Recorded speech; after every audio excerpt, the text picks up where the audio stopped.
Bonjour, pour notre dernière session de formation sur le tableur calque de LibreOffice, je vais donc aborder dans cette vidéo quelques sujets qui sont importants, l'utilisation des filtres conditionnels, les mises en forme conditionnelles,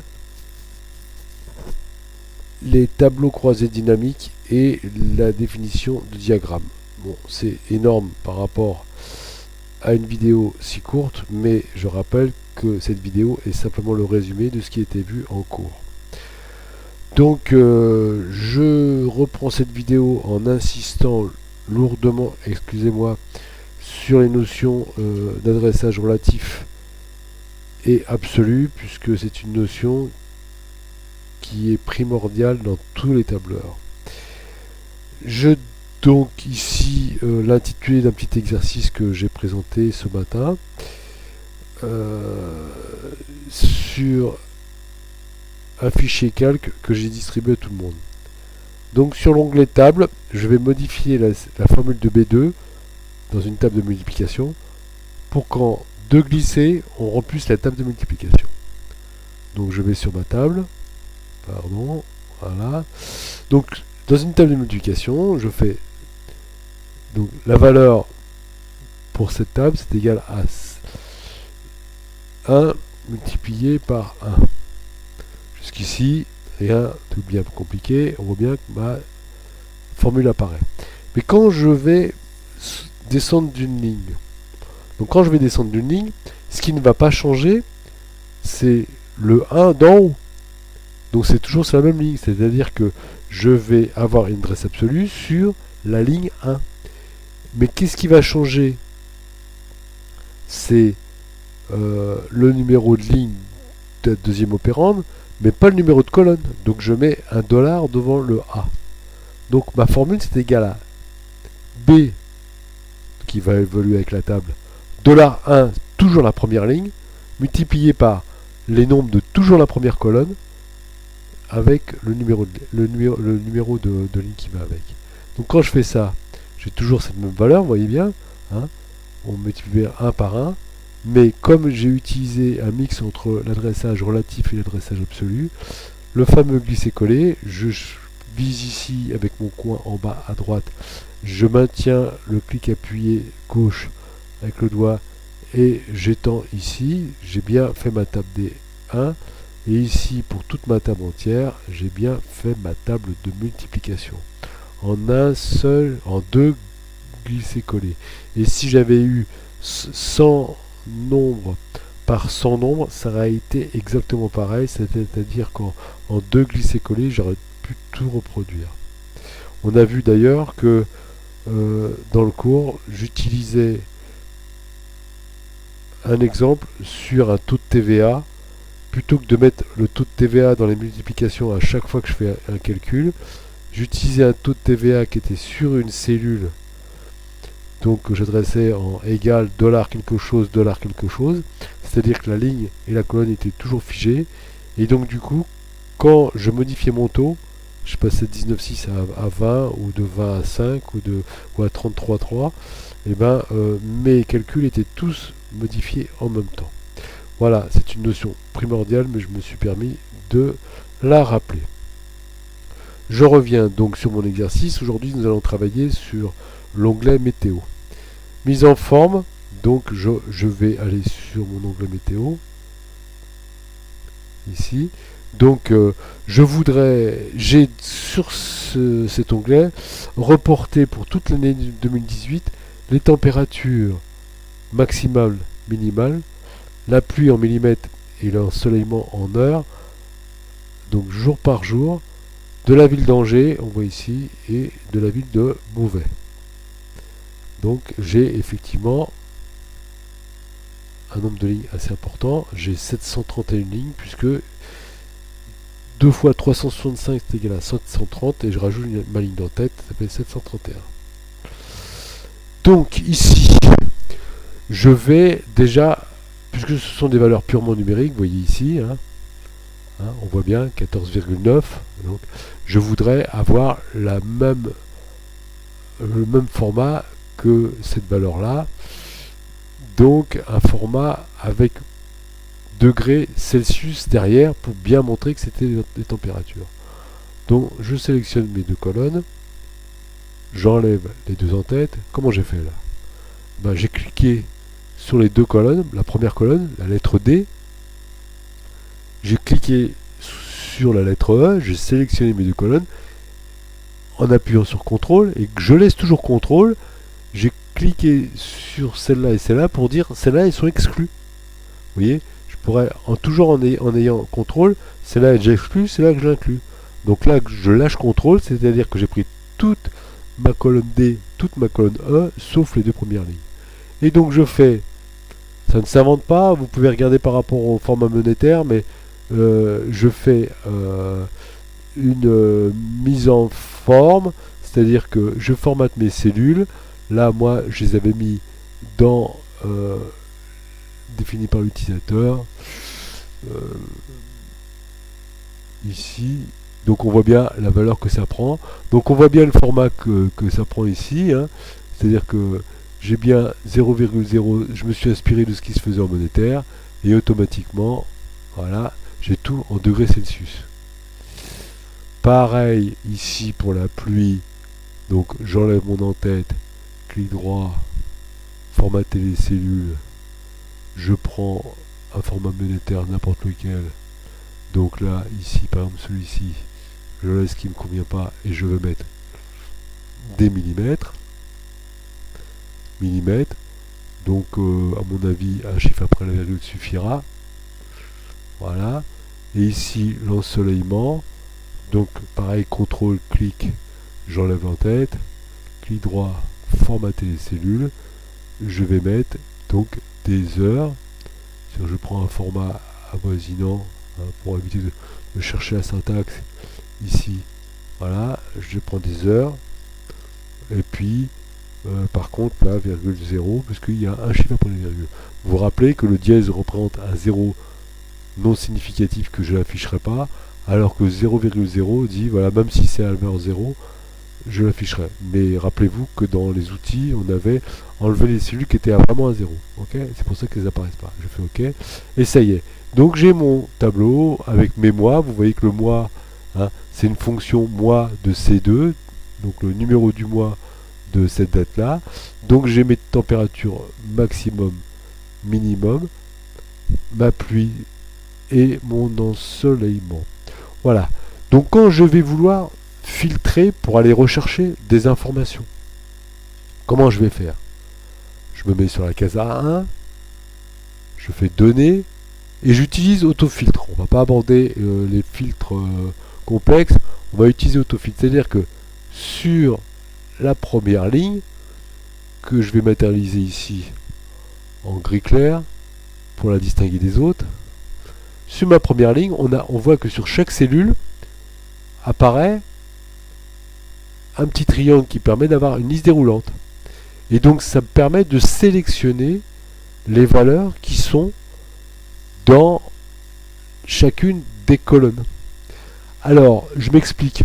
Si par exemple ici, je ne voulais avoir que le mois de, là j'ai tout, donc que le mois de février, ok, sur la ville de Beauvais, ok, et donc j'aurai que février-Beauvais.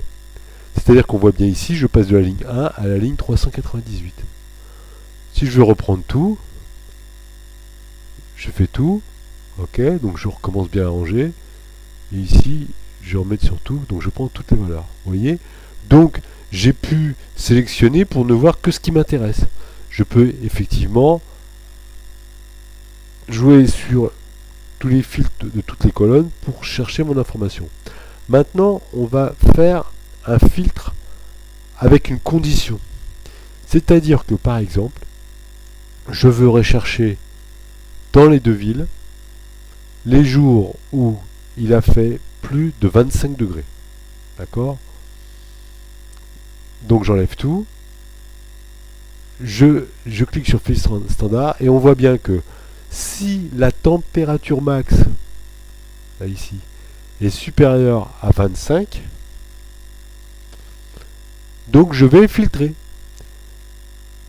J'applique le filtre et regardez bien, je ne vais plus avoir que les jours où il a fait plus de 25 degrés. Donc en une seule saisie, j'ai pu mettre en avant des valeurs qui m'intéressent. Vous voyez, donc c'est relativement intéressant parce que du coup j'ai filtré toutes mes données en ne les présentant que de la manière qui m'intéresse. Alors, je pourrais aussi dire quels sont les jours où il a fait plus de 25 degrés et où il n'a pas plu. Donc le taux de pluie est égal à 0.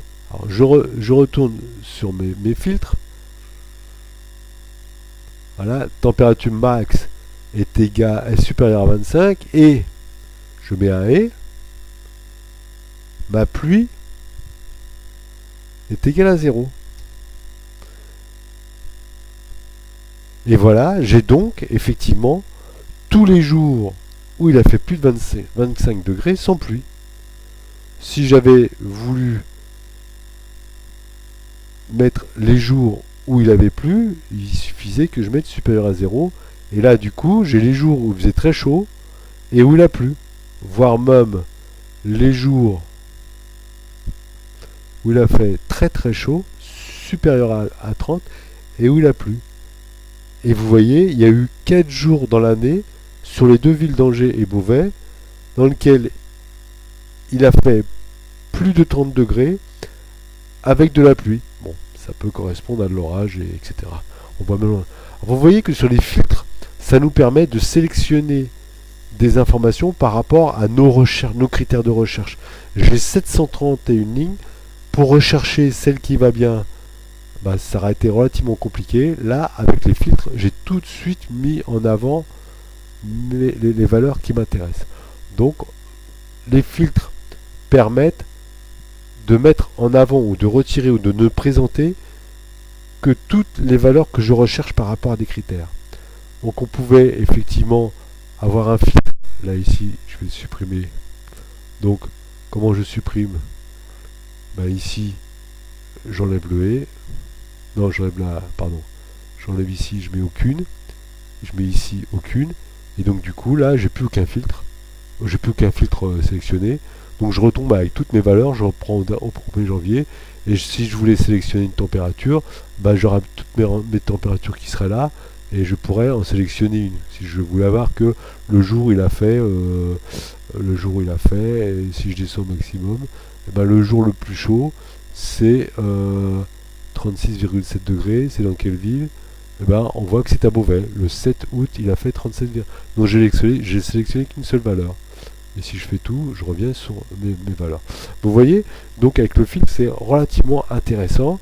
On peut faire des choses très rapidement pour mettre en avant certaines valeurs. Maintenant, si je voulais garder toutes les valeurs, mais mettre en avant certaines données par un graphisme différent, il existe une fonction qui s'appelle la mise en forme conditionnelle.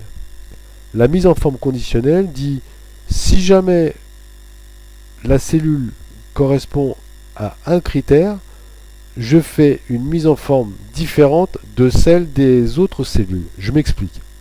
Je prends ici les deux colonnes, température maximum et température minimum.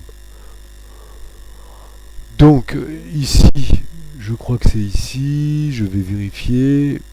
Non, c'est dans l'affichage alors. Non plus.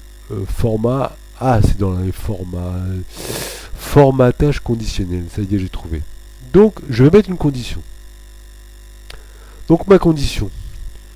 Si la valeur de la cellule est supérieure à 25 degrés, donc je vais mettre un nouveau style, parce qu'il y a des styles qui existent, mais moi je ne veux pas de cela, je mets un nouveau style. Qu'est-ce que je vais faire dans ce nouveau style? Je vais mettre un arrière-plan, disons, rouge, enfin orangé pour pas que ça soit trop fort, pour dire, ce jour-là, il a fait particulièrement chaud. Je fais OK. Et j'ajoute une autre condition. Si la valeur de la cellule est inférieur à 0, là pour le coup il a fait particulièrement froid puisqu'il a gelé, nouveau style, et bien en arrière-plan je mets du bleu, pas bleu ciel, plutôt bleu acier, comme ça on verra bien que c'est froid. Ok, je fais ok. Donc vous voyez bien ici, j'ai condition 1, la valeur de la cellule est supérieure à 25, j'ai ma condition, la valeur de la cellule est inférieure à 0, j'ai ma condition, donc j'ai bien mis sur mes... Donc je pourrais ajouter une troisième condition, mais j'arrête là. Quand je fais ok, donc il ne se passe rien, sauf que il ne se passe rien, mais voilà, j'ai mis un fond bleu sur les valeurs qui sont négatives, hein, et on va pouvoir voir dans les mois d'été. Voilà, la première fois où il a fait plus de 25 degrés à Angers, c'était au mois d'avril. Et si on prend ici, si je ne veux traiter que la ville de Beauvais, voilà, donc la première fois où il a gelé, c'était au mois de janvier, et les premières fois où il a fait plus de 25 degrés, c'était aussi au mois d'avril, il y avoir une calicule, etc. Donc on voit qu'on garde là pour le fait toutes les données qu'on avait mis dans le tableau, mais on met en avant, par ce déroulé là, vous voyez là qu'il y a une période de fort gel sur plusieurs jours, hein, enfin je pense, février, oui, c'est ça, oui. Donc en fait, voire même le 6 février, il n'a pas dégelé de la journée, et donc, mais du 5 février au 3 mars, il a pratiquement gelé tous les jours. Hein. On a une période de gelée assez importante. Voilà. Donc vous voyez que la mise en forme conditionnelle, hein, ça permet de changer le format, pour mettre en valeur graphique, enfin en évidence graphique, une donnée. Alors on pourrait mettre une police différente, mettre du gras, centrer à gauche, à droite, milieu, mettre des couleurs, mettre des ombrages, enfin toutes les fonctions de formatage sont possibles sur ce sujet. Voilà, donc je suis allé assez vite, mais sur les filtres, sur la mise en... D'abord le format, vous voyez qu'on met des degrés Celsius, même si là, ici 5,2, ça reste 5,2, c'est simplement la présentation qui est avec un degré Celsius. Donc on voit bien qu'on a mis en format les valeurs numériques. On a après mis des filtres, et puis sur ces filtres on peut mettre des conditions sur les filtres pour ne ressortir que les éléments qui les intéressent, ou faire des mises en forme conditionnelles. D'accord? Donc ici je vais remettre tous mes éléments. On voit, bon peut-être à l'écran ça se voit pas trop, mais que quand je mets un filtre sur une valeur, par exemple ici, si je mets tout, je mets que 2, on va voir que le petit triangle, éventuellement, il peut changer de couleur. Enfin bon, c'est pas évident. Là on le voit avec un petit point à côté, c'est bleu, mais j'avoue que c'est pas évident. Mais là on va reprendre, on va tout reprendre. Donc je vais finir cette présentation par un sujet qui va simplement aborder le fait que ça existe, sans aller en profondeur dans son explication, mais au moins pour qu'on sache que ça existe et que c'est un élément relativement simple, voire même très simple à faire. Voilà, j'ai mon tableau de température qui fait 731 lignes, enfin 730 lignes de détails plus une ligne d'en-tête, et je voudrais avoir un résumé de la moyenne des températures de chacune des villes sur tous les mois. Bon, je me creuse la tête, ça va être relativement compliqué. Et pas tant que ça. Parce que, regardez, on va aborder les tableaux dynamiques. C'est un tableau dynamique, c'est un tableau qui va faire une synthèse par rapport à un ensemble de données sur une présentation que vous allez définir. Alors, le terme peut paraître un peu abrupt, mais vous allez voir que c'est très simple. Donc, je sélectionne ma feuille, je fais insertion, table dynamique. On appelle aussi des fois sous Excel, je crois, tableau croisé dynamique. Table dynamique, qu'est-ce qu'il va me dire? Il va me dire, voilà, je fais ma sélection active, bien sûr. Je vais donc donner ici dans un tableau, dans les colonnes, je vais mettre les villes. Dans les lignes, vous voyez, c'est marqué champ ligne, je vais mettre les mois. Ici, j'enlève mes données, supprimer. Hein. Et qu'est-ce que je vais mettre? La température maximum, Mais je vais pas mettre la somme. Donc je clique 2 fois dessus, clac clac. Je vais mettre la moyenne. Et regardez, là, c'est compréhensible ce qu'il dit. C'est-à-dire que dans un tableau, on va pouvoir, dans les colonnes, mettre l'entête des villes. Dans les lignes, mettre tous les mois, donc de 1 à 12. Et puis avoir en fait une moyenne de toutes les températures maximum. Alors regardez, il va créer un onglet supplémentaire, donc je fais OK. Hein. Alors après, il y a plein d'options, hein, mais pour l'instant on va faire relativement simple. Hein. Si je fais OK, donc la moyenne des températures, voilà, et ben en un clic, j'ai un tableau dynamique qui s'appelle Météo 1, qui va pour tous les mois me donner la température moyenne de Angers et la température moyenne de Beauvais avec la température moyenne des deux en résultat. Si on avait toutes les villes de France, toutes les préfectures de France métropolitaine, ou de France même avec les dom-toms, mais ça serait un peu... ça modifierait les valeurs. Mais si on avait toutes les valeurs des villes de France métropolitaine, et ben on aurait ville par ville la température moyenne, et puis après la température moyenne de la France, en tout cas des préfectures françaises. Voilà, vous avez vu que ici, comme toujours, si je fais double-clic, donc je vais ajuster, double-clic et gauche, je vais ajuster la largeur de la colonne par rapport aux données qu'il y a dedans, j'ai mon tableau qui est fait automatiquement. Et cerise sur le gâteau, si je clique ici à l'intérieur de mon tableau, si je fais insertion, diagramme, donc on va voir que ici, je préfère le modeling, comme ça. Voilà. On voit qu'ici, j'ai fait automatiquement, vous avez vu, en 2 clics, j'ai fait automatiquement un tableau avec des courbes. Je pourrais mettre titre, courbe des temps max par ville, sous-titre Angers, Beauvais, axe des X, je mets les mois, axe des Y, température, voilà, température, voilà, et donc quand je fais terminer, j'ai un beau graphique, un beau diagramme dans lequel on voit bien mes évolutions de courbe de température, par lequel je vois que par exemple dans les 2 villes, eh ben, c'est le mois de février le plus froid, hein. Dans les 2 villes c'est le mois de juillet le plus chaud, et on a fait un diagramme en 2 clics. Et ce diagramme ici, je peux le bouger bien sûr pour qu'il apparaisse derrière mon... Voilà, ici, avec un... Je rappelle de cette fonction-là. Donc, je laisse appuyer sur CTRL et avec la molette, j'agrandis ou je diminue. Donc, si je mets là, voilà. Donc, on a un beau diagramme avec nos valeurs et nos diagrammes. Donc, c'était une approche très succincte, mais pour démystifier complètement les tableaux dynamiques ou tableaux croisés dynamiques qui ont été présentés suite aux exercices faits sur cette table des météos.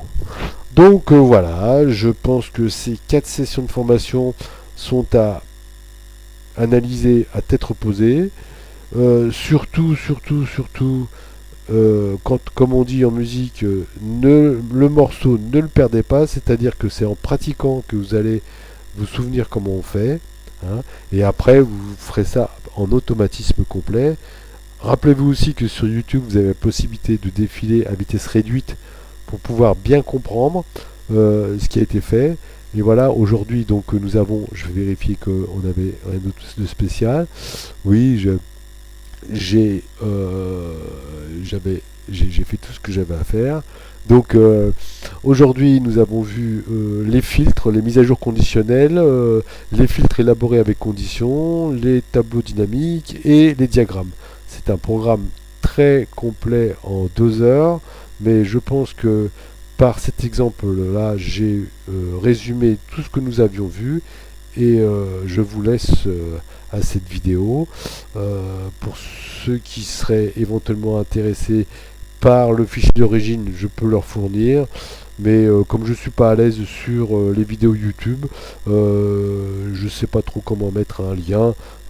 Mais ça, de toute façon, dans le cadre de l'association Bokuzenet, j'ai fourni à tout le monde ce dont ils avaient besoin. Et tout le monde peut reproduire aussi à la maison, avec les villes qui va bien, hein, ce fichier. Je rappelle simplement que moi, j'utilise le site Météo Ciel, hein, dans lequel, justement, si je veux, par exemple, en janvier 2017, j'ai toutes mes valeurs, hein, et je peux récupérer ça, faire un copier-coller, je mets tout ça sur un tableau et donc j'ai toutes mes valeurs qui vont bien avec mes quantités. Voilà. Donc je vous laisse sur cette quatrième et dernière présentation succincte de calque dans lequel j'étais très rapide, mais regardez ce qui existe sur les tutoriaux. Il y a des choses qui sont très bien faites. Là je voulais simplement rappeler tout ce qui avait été fait en présentation d'un exercice sur ce logiciel dans le cadre de l'activité de l'association Bokuzenet. Voilà, donc je vous souhaite bon courage. N'hésitez pas pour les gens de l'association à me contacter si vous avez des questions, hein, surtout n'hésitez pas. En cours aussi, tous les lundis maintenant, on pourrait reprendre ou avoir des sessions particulières le mercredi ou le vendredi. Mais en cours, on pourrait éventuellement poser des questions pour voir succinctement, sans perturber le cours, la présentation. Et voilà. Donc je vous remercie. Je vous souhaite bon courage. Au revoir.